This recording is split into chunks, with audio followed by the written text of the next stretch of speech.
তো ইব্রাহিম আলাইসাল্লাম বললেন, আজরাইল, আমার একটা ছোট্ট প্রশ্ন আছে আল্লাহর কাছে, তুমি একটু জিগাইয়া আসো। যাও তুমি জিগাও। তো আজরাইল মালাকুল মউত বলছে, আচ্ছা বলে। তো তুমি গিয়া বলবা আল্লাহর কাছে, আয়াকবিজুল খলিল রুহা খলিলিহি। আল্লাহকে জিজ্ঞাসা করবা গিয়া যে ইব্রাহিম জানতে চাইছে কোন বন্ধু কি বন্ধুর জান কবজ করে?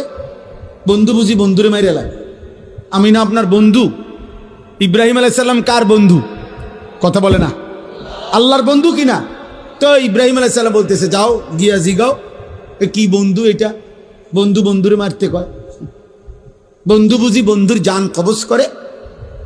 সুবহানাল্লাহ। আল্লাহ তাআলা তখন বললেন, জিব্রাইল, আরে আজরাইল, মালাকুল মউত, তাহলে এক কাজ করো, তোমারে আমি আরেকটা প্রশ্ন করতেছি ইব্রাহিমকে বলার জন্য, তুমি হেইটা গিয়া কও, যাও আবার যাও।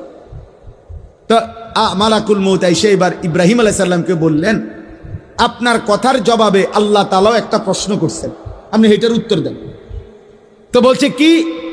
তো আল্লাহ তাআলা জানতে চাইছেন, আয়াকরাহুল খলিল লিকা খলিলিহি, বন্ধু কি তাহলে বন্ধুর মুলাকাত সাক্ষাৎ চায় না?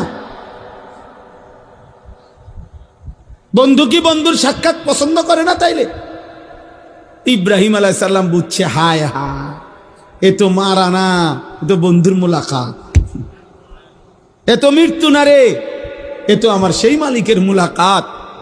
পুরাটা জীবন আমি যার জন্য পরীক্ষা দিছি, যার জন্য আমি নমরুদের আগুনের কুণ্ডলিতে পড়লাম, যার জন্য আমার জীবনটা, নবীদের মধ্যে সবচেয়ে বেশি অঞ্চল ছাড়ছে, হিজরত করছেন, এলাকা ছাড়ছে বেশি ইব্রাহিম আলাইহিস সালাম।